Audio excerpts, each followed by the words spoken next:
जय हिंद दोस्तों, राधे राधे। तो आज के इस क्लास में हम लोग देखने वाले हैं क्लास 10th बिहार बोर्ड सामाजिक विज्ञान का 20 वीवीआई सब्जेक्टिव क्वेश्चन। जो भी विद्यार्थी क्लास 10th के परीक्षा इस बार देने वाले हैं उन लोगों के लिए ये क्लास आज का बहुत ही ज़्यादा महत्वपूर्ण होने वाला है। तो आप लोग वीडियो को अंत तक देखना है क्योंकि बहुत ही ज़्यादा महत्वपूर्ण सब्जेक्टिव क्वेश्चन है। तो चलिए बिना देर के हम लोग क्वेश्चन को देखते हैं। बहुत बहुत बहुत ही ज़्यादा महत्वपूर्ण सब्जेक्टिव क्वेश्चन है, ठीक है। अगर आप लोग चैनल पे नए होंगे तो इसी वीडियो के नीचे सब्सक्राइब का बटन दिख रहा होगा कुछ ऐसा, आप लोग इसको दबाकर चैनल को सब्सक्राइब कर लेना और वीडियो को भी लाइक जरूर कर देना। तो चलिए आज का हम लोग क्लास स्टार्ट करते हैं। तो देखिए क्वेश्चन नंबर 1 में क्या है। क्वेश्चन नंबर 1 में है, क्वेश्चन नंबर 1 में देखिए क्या है, बहुराष्ट्रीय कंपनी क्या है। आप लोग वीडियो को अंत तक देखना, आप लोगों को पूरा समझ में आएगा, ठीक है। तो बहुराष्ट्रीय कंपनी क्या है, उसका उत्तर हम लोग देखते हैं। बहुराष्ट्रीय कंपनी क्या है, इसका उत्तर देखते हैं। जो कंपनी एक से अधिक देशों में अपना व्यापार या उत्पादन करती है उसे बहुराष्ट्रीय कंपनी कहते हैं, ठीक है। जो भी कंपनी है एक से अधिक देशों में अपना व्यापार या उत्पादन करती है उसे ही हम लोग बहुराष्ट्रीय कंपनी कहते हैं। अब समझ में आया। आप लोग चाहे तो इसका स्क्रीनशॉट ले सकते हैं। इसका पहले हम लोग उदाहरण देख लेते हैं अब इसके बाद, ठीक है। इसका उदाहरण क्या है, इसका उदाहरण है जैसे सैमसंग हो गया। सैमसंग एक कंपनी है, कोका कोला एक कंपनी है, नेस्ले एक कंपनी है। ये सब क्या है, बहुराष्ट्रीय कंपनी का उदाहरण है, ठीक है। आप चाहे तो इस क्वेश्चन का स्क्रीनशॉट ले सकते हैं। स्क्रीनशॉट ले लीजिए, आप लोग ले लीजिए, हो गया स्क्रीनशॉट। चलते हैं क्वेश्चन नंबर 2 की ओर। क्वेश्चन नंबर 2 में देखिए क्या है। क्वेश्चन नंबर 2 में है वैश्वीकरण। वैश्वीकरण क्या है, वैश्वीकरण क्या है, इसका हम लोग उत्तर देखते हैं। जब अलग अलग देशों में जब अलग अलग देशों के बीच व्यापार, निवेश और तकनीक का संबंध बढ़ता है तो इसे वैश्वीकरण कहते हैं, ठीक है। जब अलग अलग देशों के बीच व्यापार, निवेश और तकनीक का संबंध जो है बढ़ता है तो इसे हम लोग वैश्वीकरण कहते हैं। इसका हम लोग उदाहरण देख लेते हैं। उदाहरण में क्या है, इसका उदाहरण में है जैसे भारत में विदेशी कंपनियों का आकर सामान बेचना। भारत में विदेशी कंपनियों का आकर सामान बेचना वैश्वीकरण का उदाहरण है। जो भी हो गया कंपनी, विदेशी कंपनी भारत में आकर सामान बेचता है वह जो वैश्वीकरण का उदाहरण हो जाएगा, ठीक है। वैश्वीकरण का उदाहरण हो जाएगा, ठीक है। तो चलिए आप लोग इसका भी स्क्रीनशॉट ले लीजिए, ठीक है। स्क्रीनशॉट ले लीजिए आप लोग, ले लिए आप लोग स्क्रीनशॉट। तो चलिए चलते हम लोग अब क्वेश्चन नंबर 3 की ओर। क्वेश्चन नंबर 3 में देखिए क्या है। क्वेश्चन नंबर 3 में है संघवाद क्या है। संघवाद क्या है, इसका हम लोग उत्तर देखते हैं। जिस शासन व्यवस्था में देश की शक्तियां केंद्र सरकार और राज्य सरकार के बीच बांटी जाती है उसे संघवाद कहते हैं, ठीक है। जिस शासन व्यवस्था में देश के शक्तियां केंद्र सरकार और राज्य सरकार के बीच बांटी जाती है उसे ही हम लोग संघवाद कहते हैं। समझ में आया। जिस शासन व्यवस्था में देश की शक्तियां केंद्र सरकार और राज्य सरकार के बीच बांटी जाती है उसे संघवाद कहते हैं, ठीक है। अब हम लोग इसका उदाहरण देख लेते हैं। इसका उदाहरण है भारत में केंद्र और राज्य सरकार दोनों अपने अपने अधिकार क्षेत्र में काम करती हैं। जैसे भारत में हो गया केंद्र और राज्य सरकार, जो केंद्र सरकार और राज्य सरकार अपने अपने अधिकार क्षेत्र में काम करती है, ये हो गया। तो ये क्या हो गया, ये हो गया संघवाद का उदाहरण, ठीक है। आप लोग को वीडियो अंत तक आप लोग देखिएगा, ठीक है। आप लोग वीडियो अंत तक देखिएगा। आप लोग को लास्ट में बता दूंगा कि इस क्लास का आप लोग PDF किस तरह आप लोग बिल्कुल फ्री में ले सकते हैं। PDF आप लोग बिल्कुल फ्री में ले सकते हैं इस क्लास का, ठीक है। आप लोग वीडियो को लास्ट तक देखना, मैं आप लोग को अंतिम में जरूर बताऊंगा कि आप लोग इस क्लास का PDF किस तरह ले सकते हैं। चलते हैं लोग क्वेश्चन नंबर 4 में। देखिए क्वेश्चन नंबर 4 में क्या है, मृदा अपरदन क्या है। मृदा अपरदन क्या है, देखिए ये क्वेश्चन 2023 में पूछा गया है, ठीक है। इसका उत्तर हम लोग देखते हैं। जब पानी हवा या अन्य कारणों से मिट्टी की ऊपरी उपजाऊ परत बह जाती है तो उसे मृदा अपरदन कहते हैं, ठीक है। जब पानी हो गया या हवा या हवा या अन्य कारणों से मिट्टी की ऊपरी उपजाऊ परत बह जाती है, जैसे मिट्टी हो गया, मिट्टी के ऊपरी उपजाऊ परत या हवा से या पानी से बह जाता है तो उसे मृदा अपरदन कहते हैं। यानी मिट्टी जो होता है, मिट्टी का कटाव हो जाता है। ठीक है, अब इसका हम लोग उदाहरण देखते हैं। उदाहरण के तौर पर हम लोग देखते हैं, तेज बारिश जब होता है, तेज बारिश के कारण खेत की उपजाऊ मिट्टी का बह जाना मृदा अपरदन कहलाता है। जब तेज बारिश होता है तो जो होता है खेत के मिट्टी, वो क्या होता है, बह जाता है दूसरे खेतों में। तो क्या होता है, वो जो होता है खेत की जो होता है उपजाऊ क्षमता घट जाती है, उपजाऊ क्षमता जो होती है कम हो जाती है। ठीक है, ये हो गया किसका उदाहरण, तो ये हो गया मृदा अपरदन का उदाहरण। ठीक है, चलते हम लोग क्वेश्चन नंबर 5 की ओर। क्वेश्चन नंबर 5 में देखिए क्या है, उपभोक्ता संरक्षण क्या है। उपभोक्ता संरक्षण क्या है, देखिए इसका हम लोग उत्तर देखते हैं अब। ठीक है, उपभोक्ता संरक्षण क्या है, ये क्वेश्चन 2023 में पूछा गया है। उपभोक्ताओं को खराब सामान धोखाधड़ी उपभोक्ताओं को खराब सामान धोखाधड़ी और गलत जानकारी से बचाने की व्यवस्था। उपभोक्ताओं को खराब सामान धोखाधड़ी और गलत जानकारी से बचाने की व्यवस्था को उपभोक्ता संरक्षण कहते हैं। ठीक है, समझ में आया। उपभोक्ताओं को खराब सामान धोखाधड़ी और गलत जानकारी से बचाने की व्यवस्था को उपभोक्ता संरक्षण कहते हैं। ठीक है, तो चलिए इसका हम लोग उदाहरण देखते हैं। इसका उदाहरण देखिए क्या है, इसका उदाहरण में है खराब मोबाइल हो गया। जैसे खराब मोबाइल मिलने पर ग्राहक शिकायत करके अपना अधिकार प्राप्त कर सकता है। ठीक है, खराब मोबाइल मिलने पर ग्राहक शिकायत करके अपना अधिकार प्राप्त कर सकता है। ठीक है, यही हो गया इसका उदाहरण। ठीक है, आप लोग चाहें तो इसका भी स्क्रीनशॉट ले सकते हैं, ले लिए। चलिए हम लोग चलते हैं क्वेश्चन नंबर 6 की ओर। क्वेश्चन नंबर 6 में देखिए क्या है, क्वेश्चन नंबर 6 में है लोकतंत्र क्या है। लोकतंत्र क्या है, इसका उत्तर हम लोग देखते हैं। जिस शासन व्यवस्था में जनता अपने प्रतिनिधियों को चुनकर सरकार बनाती है, उसे लोकतंत्र कहते हैं। ठीक है, उसे ही हम लोग लोकतंत्र कहते हैं। जैसे जनता चुनती है अपने से, ठीक है, चुनकर और सरकार बनाती है, अपने से प्रतिनिधियों को चुनकर सरकार बनाती है, उसे ही हम लोग लोकतंत्र कहते हैं। ठीक है, उदाहरण के तौर पर हम लोग देख लेते हैं। भारत में लोग चुनाव के द्वारा अपनी क्या करते हैं, तो अपनी सरकार चुनते हैं। ठीक है, तो यही हो गया लोकतंत्र का उदाहरण। यही हो गया उदाहरण। चलते हैं क्वेश्चन नंबर 7 की ओर। क्वेश्चन नंबर 7 में है राजनीतिक दल क्या है। ये क्वेश्चन 2022 में पूछा गया है। राजनीतिक दल क्या है, इसका उत्तर देखते हैं। समान विचारधारा वाले लोगों के समूह को जो चुनाव लड़कर सरकार बनाना चाहते हैं, राजनीतिक दल कहते हैं उसे। ठीक है, जैसे समान विचारधारा वाले लोगों के समूह को जो चुनाव लड़कर सरकार बनाना चाहते हैं, राजनीतिक दल कहलाते हैं। जो भी लोग जो होते हैं, जो समान विचारधारा वाले लोग के समूह को जो चुनाव लड़कर सरकार बनाना चाहते हैं, जो चुनाव लड़कर सरकार को अपना बनाना चाहते हैं, उसे ही हम लोग राजनीतिक दल कहते हैं। ठीक है, इसका उदाहरण हम लोग देख लेते हैं। इसका उदाहरण में देखिए क्या है, इसका उदाहरण जैसे है भारतीय जनता पार्टी जो हो गया, भारतीय जनता पार्टी और भारतीय राष्ट्रीय कांग्रेस राजनीतिक दलों के उदाहरण है। ठीक है, जो भारतीय जनता पार्टी और भारतीय राष्ट्रीय कांग्रेस राजनीतिक दलों के उदाहरण है। ठीक है, आप लोग को समझ में आ गया। ठीक है, चलते हैं क्वेश्चन नंबर 8 की ओर। क्वेश्चन नंबर 8 में दिए गए हैं, क्वेश्चन नंबर 8 में है संसाधन क्या है, इसका उत्तर हम लोग देखते हैं। ठीक है, संसाधन क्या है, इसका उत्तर हम लोग देखते हैं। जो वस्तुएं मानव की जरूरतों को पूरा करती हैं, जो भी वस्तुएं हो गए, ठीक है, जो भी वस्तुएं हो जाए, ठीक है, मतलब मान लीजिए कोई भी वस्तु हो जाए, ठीक है, जो मानव के जरूरतों को पूरा करती हैं और उपयोगी होती हैं, ठीक है, उन्हें हम लोग संसाधन कहते हैं। तो जो वस्तुएं मानव की जरूरतों को पूरा करती हैं और उपयोगी होती है, उन्हें हम लोग संसाधन कहते हैं। ठीक है, आप लोग समझ में आ गया। जैसे उदाहरण के तौर पर हम लोग देख लेते हैं, जैसे जल हो गया, वन हो गया, मिट्टी हो गया और खनिज संसाधन। ठीक है, ये हो गया संसाधन का उदाहरण। ठीक है, संसाधन का उदाहरण। चलते हैं क्वेश्चन नंबर 9 की ओर। क्वेश्चन नंबर 9 में देखिए क्या है, क्वेश्चन नंबर 9 में है मुद्रा क्या है। ये क्वेश्चन बहुत ही ज्यादा इंपॉर्टेंट है, मुद्रा क्या है। ठीक है, इसका उत्तर हम लोग देखते हैं।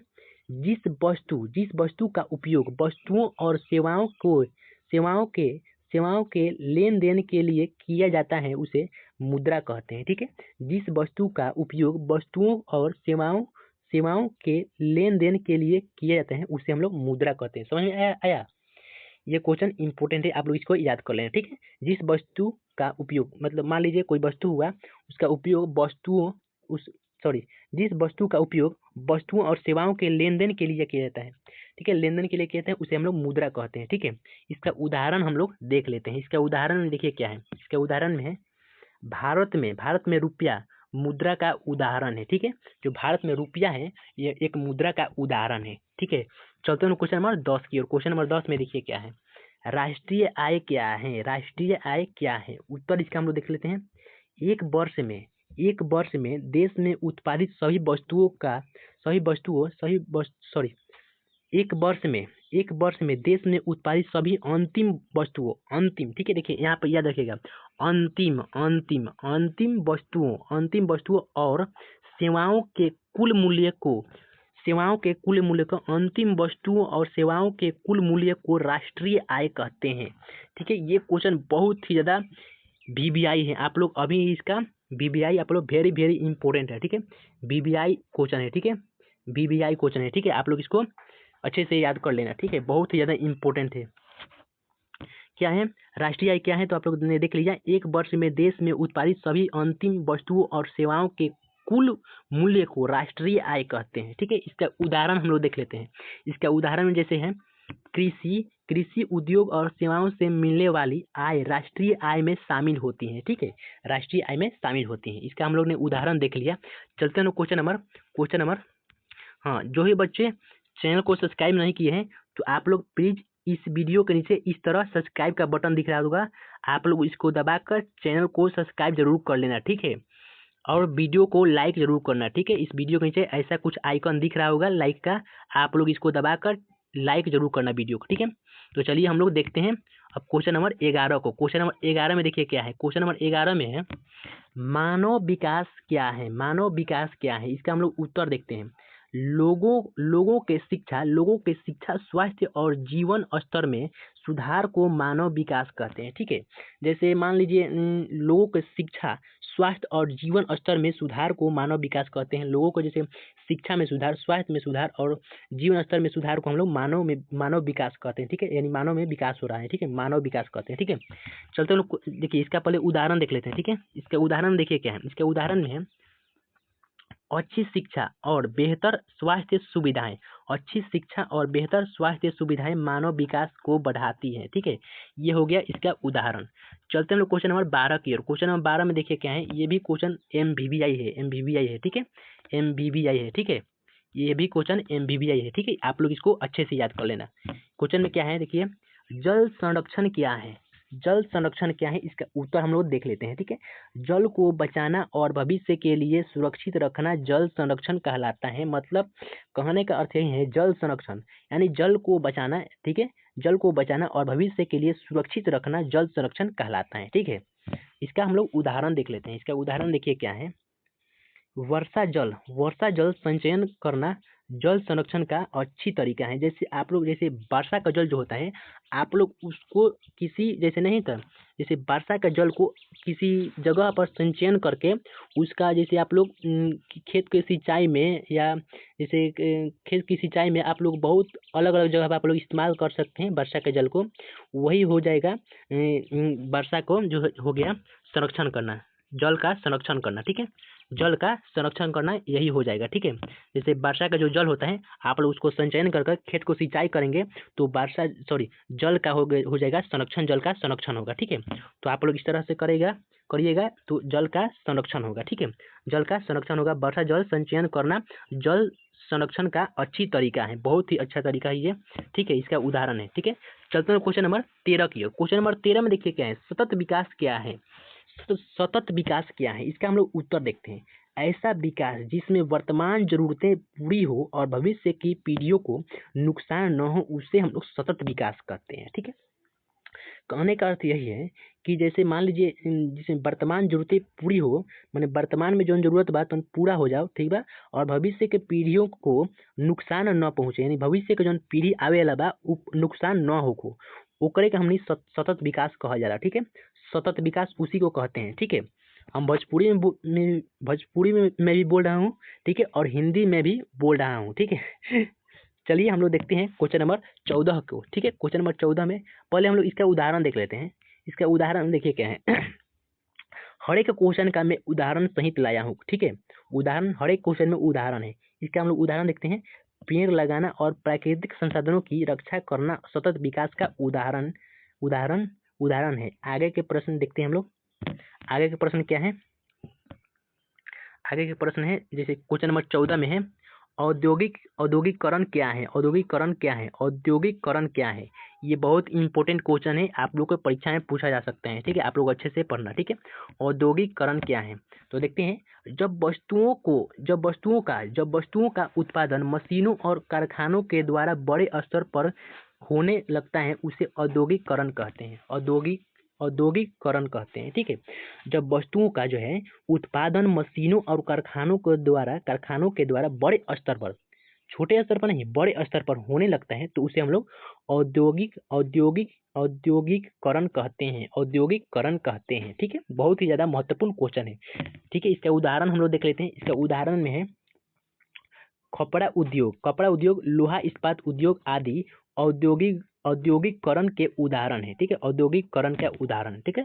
चलते हैं क्वेश्चन नंबर 15 की ओर। क्वेश्चन नंबर 15 में देखिए क्या है, उपभोक्ता अधिकार क्या है? उपभोक्ता अधिकार क्या है? इसका हम लोग उत्तर देखते हैं। सामान खरीदने वाले वस्तु को कानून द्वारा मिले सुरक्षा और सुविधाओं को उपभोक्ता अधिकार कहते हैं, ठीक है। सामान खरीदने वाले व्यक्ति को कानून द्वारा मिले सुरक्षा और सुविधाओं के उपभोक्ता अधिकार कहते हैं। सुविधाओं को उपभोक्ता अधिकार कहते हैं, ठीक है। जैसे मान लीजिए सामान खरीदने वाले जो व्यक्ति हैं, उसको कानून द्वारा जो सुरक्षा मिला है, ठीक है, सुरक्षा और सुविधाओं को उपभोक्ता अधिकार कहते हैं। आप लोग को इतनी सी बात क्लियर होनी चाहिए, ठीक है। इसका हम लोग उदाहरण देख लेते हैं। इसके उदाहरण में देखिए क्या है, खराब सामान, जैसे हो गया खराब सामान मिलने पर शिकायत करना उपभोक्ता अधिकार का उदाहरण है, ठीक है। चलते हैं क्वेश्चन नंबर 16 की ओर। क्वेश्चन नंबर 16 में देखिए क्या है, क्वेश्चन नंबर 16 में है संघवाद की 2 विशेषताएं लिखिए। इसका 2 विशेषताएं लिखना है संघवाद की, ठीक है। इसका 2 विशेषताएं लिखना है। तो पहला विशेषताएं को हम लोग देखते हैं। सरकार की शक्तियां केंद्र और राज्य सरकारों के बीच बांटी जाती है, ठीक है। सरकार को जो शक्तियां होती है वो केंद्र और राज्य सरकार के बीच बांटी जाती है, ठीक है। केंद्र सरकार और राज्य सरकार के बीच बांटी जाती है, ठीक है। देखिए अब इसके 2 में देखते हैं हम लोग। 2 में क्या है, दोनों सरकारें अपने अपने क्षेत्र में स्वतंत्र रूप से कार्य करती हैं। दोनों सरकारें अपने अपने क्षेत्र में, राज्य सरकार और केंद्र सरकार अपने अपने क्षेत्र में स्वतंत्र रूप से कार्य करती हैं, ठीक है। इसका हम लोग उदाहरण देख लेते हैं। इसका उदाहरण जैसे है, देखिए इसका उदाहरण में देखिए क्या है, उदाहरण में भारत में केंद्र सरकार और राज्य सरकार दोनों की अलग अलग शक्तियां हैं। जो राज्य सरकार है और केंद्र सरकार है, इनका दोनों जो होते हैं, भारत में केंद्र सरकार और राज्य सरकार दोनों की अलग अलग काम है, ठीक है। अलग अलग काम है, ठीक है। राज्य सरकार के पास अलग अलग काम है और केंद्र सरकार के पास अलग अलग काम है, ठीक है। तो हम लोग ने देख लिया। चलते हैं नेक्स्ट क्वेश्चन की ओर। नेक्स्ट क्वेश्चन में देखिए क्या है, नेक्स्ट क्वेश्चन में है वैश्वीकरण का अर्थ बताइए। वैश्वीकरण का अर्थ बताना है। उत्तर इसका हम लोग देखते हैं। दुनिया के देशों के बीच निवेश और तकनीक का संबंध बढ़ाना वैश्वीकरण कहलाता है, ठीक है। दुनिया के देशों के बीच व्यापार ये देखिए, ये देखना आप लोग, व्यापार, निवेश और तकनीक का संबंध बढ़ाना वैश्वीकरण कहलाता है, ठीक है। इसका उदाहरण हम लोग देखते हैं। इसका उदाहरण देखिए क्या है, उदाहरण में आप लोग को समझ में आ जाएगा। भारत में विदेश कंपनियों का व्यापार करना वैश्वीकरण कहलाता है, ठीक है। यानी भारत में विदेश कंपनियों का जो व्यापार करना, वो ये क्या कहलाता है, तो वैश्वीकरण कहलाता है, ठीक है। चलते हैं क्वेश्चन नंबर 18 की ओर। क्वेश्चन नंबर 18 में देखिए क्या है, संसाधनों के संरक्षण की आवश्यकता क्यों है? बताइए आप लोग, संसाधनों के जो होते हैं संरक्षण की आवश्यकता क्यों है, ठीक है। मान लीजिए संसाधन एक बार खत्म हो जाए तो क्या होगा, परेशानियों का सामना करना पड़ेगा कि नहीं? तो बताइए आप लोग, संसाधनों के संरक्षण की आवश्यकता क्यों है, यानी संसाधनों के बचाव की आवश्यकता क्यों है? तो इसका हम लोग आंसर देखते हैं, इसका उत्तर देखते हैं। संसाधनों का संरक्षण जरूरी है, संसाधनों का संरक्षण जरूरी है ताकि भविष्य की पीढ़ियों के लिए संसाधन बचाए जा सके। ठीक है, संसाधन बचाए जा सके, यानी संसाधन का संरक्षण जरूरी है ताकि भविष्य की आने वाली जो पीढ़ियां हैं, भविष्य की जो आने वाली पीढ़ियां हैं, पीढ़ियों के लिए संसाधन जो है बचाए जा सके। उन लोगों के लिए भी तो संसाधन चाहिए, आने वाली पीढ़ियां के लिए भी तो संसाधन चाहिए ना। तो इसीलिए संसाधनों का संरक्षण जरूरी है ताकि भविष्य की पीढ़ियों के लिए संसाधन बचाए जा सके। ठीक है, इसका हम लोग उदाहरण देखते हैं। इसका उदाहरण में देखिए क्या है, जल बचाना और पेड़ लगाना संसाधन संरक्षण के उपाय है। ठीक है, जल को बचाना और पेड़ लगाना संसाधन संरक्षण के एक अच्छा उपाय है। ठीक है, बहुत ही अच्छा उपाय है। ठीक है, जल बचाना और पेड़ लगाना, ठीक है, संसाधन संरक्षण का बहुत ही अच्छा उपाय है। ठीक है, चलते हैं क्वेश्चन नंबर 19 की ओर। क्वेश्चन नंबर 19 में देखिए क्या है, ये भी क्वेश्चन बहुत ही ज्यादा महत्वपूर्ण है। मुद्रा के दो कार्य लिखिए, मुद्रा के दो कार्य लिखिए। इसका हम लोग उत्तर देखते हैं। मुद्रा के मुख्य कार्य हैं, मुद्रा के मुख्य कार्य हैं। पहला नंबर में देखते हैं हम लोग क्या है, पहला नंबर में वस्तुओं और सेवाओं के लेन देन का माध्यम, वस्तुओं और सेवाओं के लेन देन का माध्यम। ठीक है, और दो में देखते हैं वस्तुओं के मूल्य को मापने का साधन, वस्तुओं के मूल्य को मापने का साधन। ठीक है, इसका हम लोग पहले अब उदाहरण देख लेते हैं। इसके बाद उदाहरण में क्या है, उदाहरण में है भारत में रुपया का उपयोग सामान खरीदने और बेचने के लिए किया था ना। भारत में रुपया का उपयोग सामान खरीदने और बेचने के लिए किया था ना। तो ये हो गया मुद्रा के उदाहरण हो गया। ठीक है, चलते हम लोग क्वेश्चन नंबर 20 की ओर। ये लास्ट क्वेश्चन है और ये क्वेश्चन बहुत ही ज्यादा महत्वपूर्ण है। ये लास्ट क्वेश्चन है और ये क्वेश्चन बहुत ही ज्यादा महत्वपूर्ण है। क्वेश्चन नंबर 20 में देखिए क्या है, मृदा संरक्षण क्या है, मृदा संरक्षण क्या है। इसका हम लोग उत्तर देखते हैं। मिट्टी को खराब होने और बहने से बचाने की प्रक्रिया को मृदा संरक्षण कहते हैं। क्लियर है, इसका हम लोग उदाहरण देखते हैं। जैसे पहले देख लेते हैं, मिट्टी जो हो गया, मिट्टी को खराब होने और मिट्टी को बहने से बचाने की प्रक्रिया को मृदा संरक्षण कहते हैं। आप लोग बताइए कि जो है मिट्टी को बहने से आप लोग किस तरह रोक सकते हैं, बताइए तो इसका आप लोग देख सकते हैं। उदाहरण है वृक्षारोपण करना और खेतों में मेड़ बनाना मृदा संरक्षण के उपाय है। वृक्षारोपण करके और खेतों में जो है मेड़ बनाकर मृदा संरक्षण के एक अच्छी उपाय है, रोक सकते हैं। मेड़ बनाकर मृदा का संरक्षण अच्छी तरीके से मृदा का संरक्षण कर सकते हैं, मेड़ बनाकर और वृक्षारोपण करके। ठीक है, तो ये हो गया, हम लोग ने 20 क्वेश्चन को देख लिया। ठीक है, अगर आप लोग चाहते हैं इस क्लास का बिल्कुल फ्री में पीडीएफ लेना के लिए, ठीक है, अगर आप लोग चाहते हैं इस क्लास का बिल्कुल फ्री में पीडीएफ लेना चाहते हैं, ठीक है, तो आप लोग कमेंट बॉक्स में यस लिख देना। आप लोग जो है कमेंट बॉक्स में यस लिख देना। ठीक है, यस लिख देना, तो आप लोग को मैं बता दूंगा आप लोग इस क्लास का फ्री में पीडीएफ कैसे ले सकते हैं। चाहे मैं बहुत सारे क्लास जो है कराया हूँ यूट्यूब पर, आप लोग जाकर देख सकते हैं। ठीक है, उसमें मैं व्हाट्सअप नंबर दिया हूँ। ठीक है, आप लोग उस व्हाट्सअप नंबर पे हाई लिख कर भेजिएगा, तो मैं जो है व्हाट्सअप नंबर में व्हाट्सअप ग्रुप में जोड़ दूंगा। व्हाट्सअप ग्रुप में ही सारा पीडीएफ में डालता हूँ, आप लोग बिल्कुल फ्री में वहाँ से डाउनलोड कर सकते हैं। ठीक है, तो आप लोग जो है चैनल पे नए होंगे, चैनल को भी सब्सक्राइब जरूर कीजिएगा। ठीक है, और वीडियो को लाइक जरूर कीजिएगा। ठीक है, क्योंकि देखिए ये जो है आप लोग के लाभ के लिए मैं वीडियो बनाता हूँ, न कि मैं अपने लाभ के लिए। ठीक है, तो आप लोग जो है चैनल को सब्सक्राइब कीजिएगा, तभी ना मैं मोटिवेट होऊंगा। आप लोग को जो है मैं पढ़ा रहा हूँ, तभी ना आप लोग मोटिवेट होकर आ रहे हैं हमारे पास पढ़ने के लिए। ठीक है, तो जो है आप लोग चैनल को सब्सक्राइब कीजिए और वीडियो को लाइक कीजिए। आप लोग का एक सब्सक्राइब और एक लाइक मुझे बहुत ज़्यादा मोटिवेट करता है। ठीक है, तो चलिए मिलते हैं एक नेक्स्ट वीडियो में, तब तक के लिए जय हिंद, जय भारत। ठीक है, जय श्री राधे, राधे राधे।